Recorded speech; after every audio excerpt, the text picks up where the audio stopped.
Prologue. Midnight was 18 and grew bigger. He grew up and become a conductor. He grew up and smoke. His brothers were the same age as Midnight. Peter grew up to become a constructor.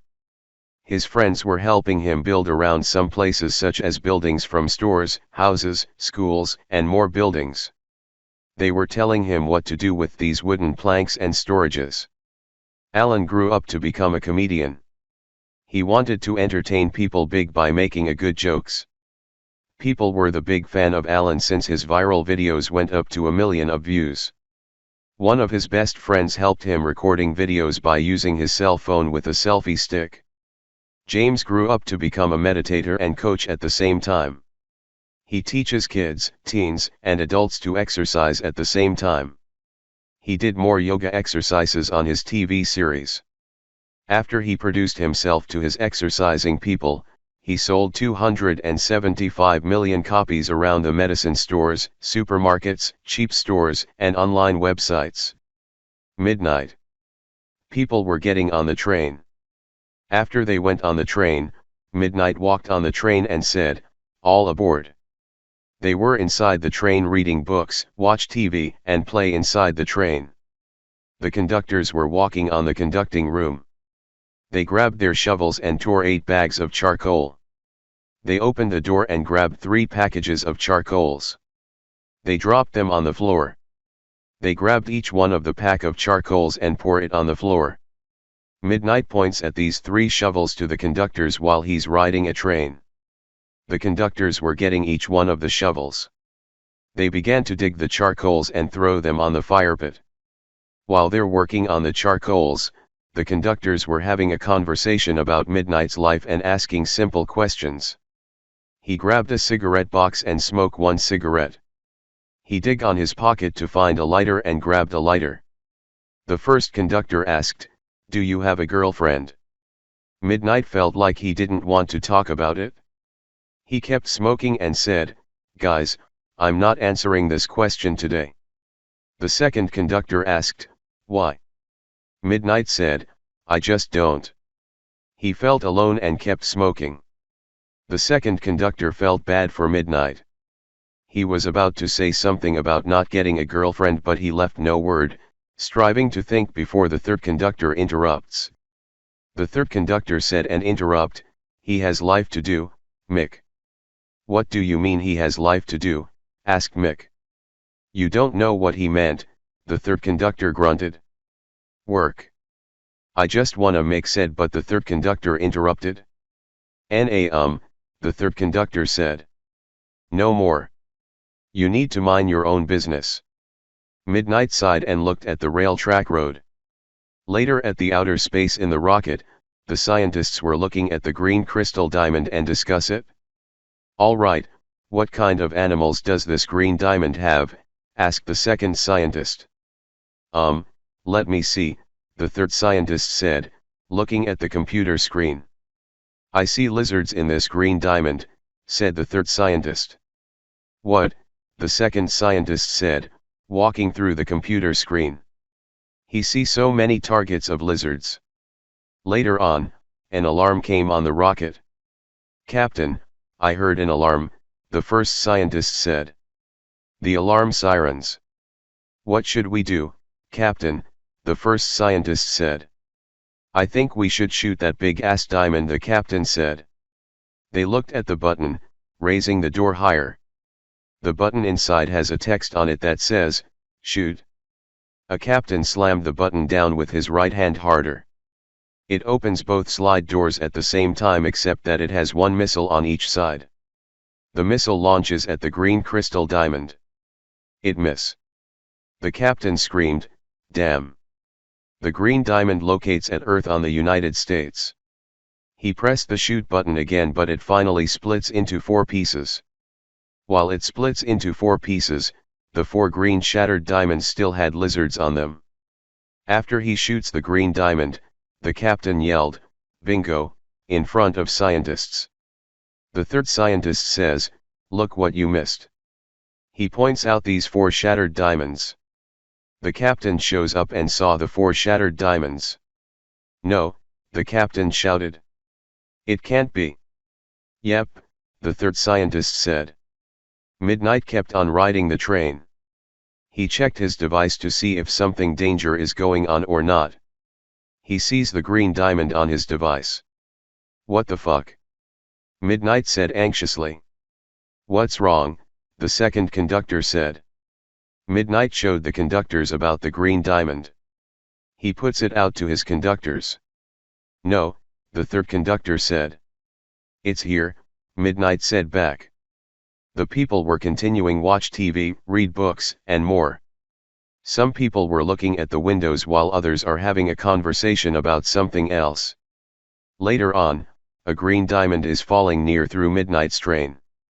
Somebody just give me a damn shotgun. Midnight yelled. The conductors were looking out for the shotgun harder. Jackpot, the first conductor screamed.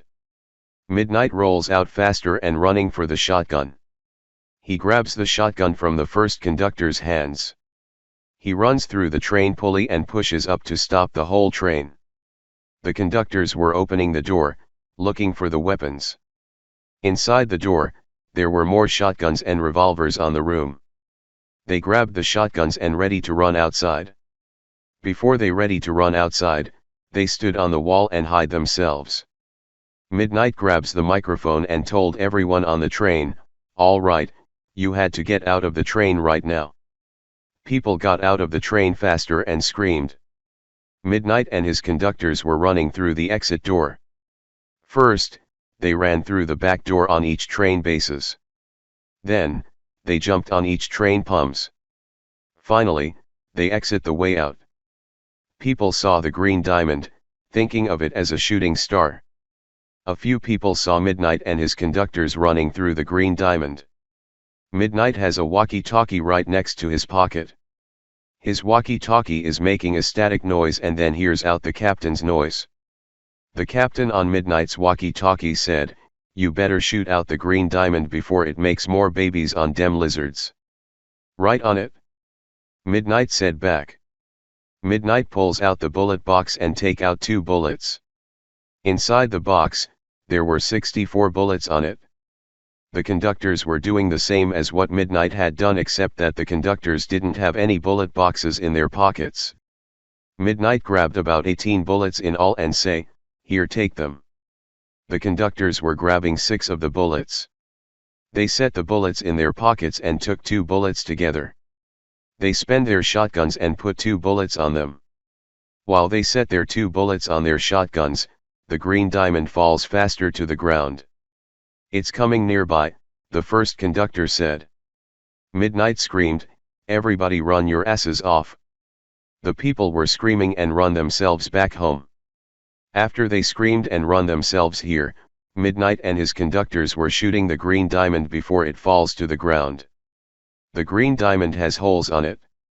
I guess we need a machine gun, Midnight told the captain on the walkie-talkie. All right, I'll send them down, the captain said. Where you at? I'm in Ohio from Mountain Vernon, Midnight said. Got it, the captain screamed. Peter. Peter got into his own house and got dressed. Nathan bought the house for Peter since Peter needs his own life. He ended up getting an exercise break after he got dressed. He sweats really bad that he done 35 pull-ups, 25 sit-ups, 45 weighs on a big dumbbell, and more exercises. His exercising break was about 15 minutes. Still, Peter was waiting on the constructors. He was thinking of taking a bath, but he had no time. The constructor drove away to Peter's home.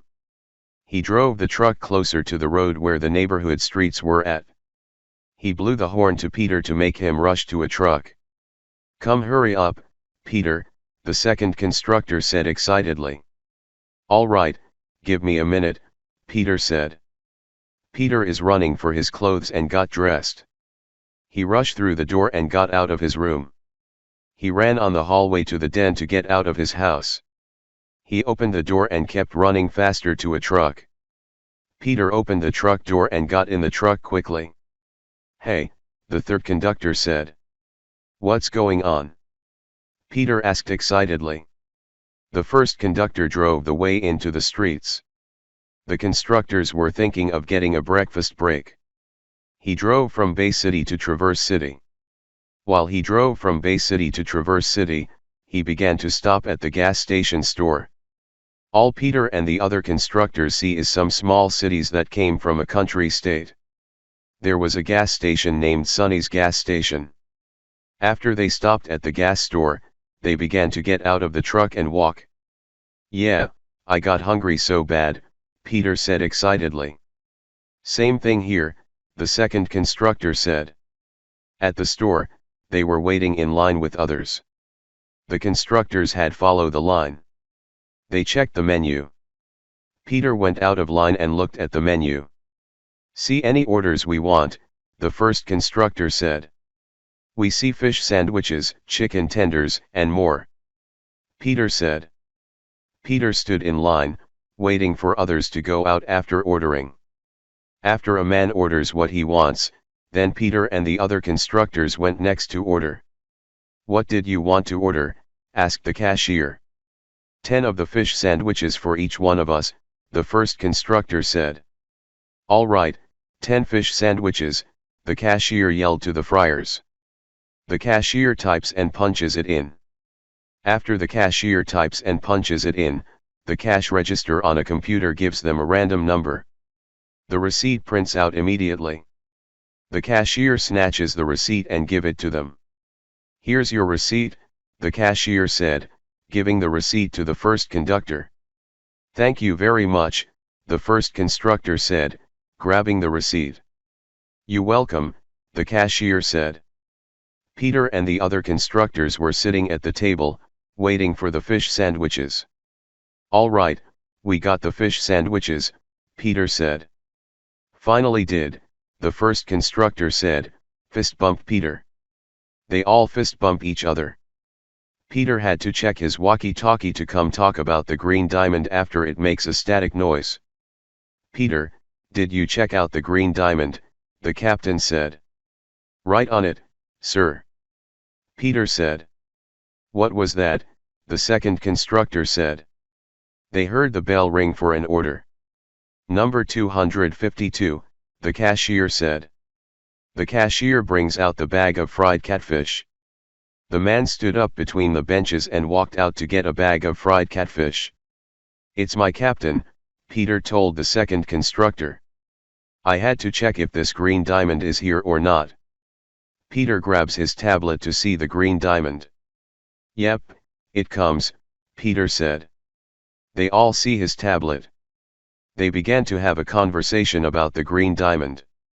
"We're ready to destroy that diamond," the third constructor said. "All of us are," Peter said. "And we're able to get these guns together," the first constructor said. "Straight talk," the third constructor said. "Like what John said?" "Yep. John said. I'm going to play a quiet game in this tablet called chess," said Peter. At first, he pressed the square button. Next, he went through the chess app. Finally, he pressed the chess app. Peter played the chess on a tablet. He played chess by himself. 2 minutes later, Peter had beaten 2 wins on a row on a chess game. "Number 369, the cashier said. "It's our number," the second constructor said. Peter and the other constructors were getting a bag of fish sandwiches. Peter paused his game and took it with him. They went outside of the Sonny's gas station. They got in the truck and drive. John twisted the key to start on the key ignition. The truck starts. They decided to wait for the fish sandwiches as they went into the building. He drove out of the gas station. 5 minutes later, the green diamond showed up. "Shit no," the third constructor said. "Where's my machine gun?" Peter screamed. "We don't have a machine gun," the third constructor said, looking at a back window. "Oh well," Peter said. "I guess we can shoot it alone," the second constructor said. John drove faster to avoid the hit from the green diamond.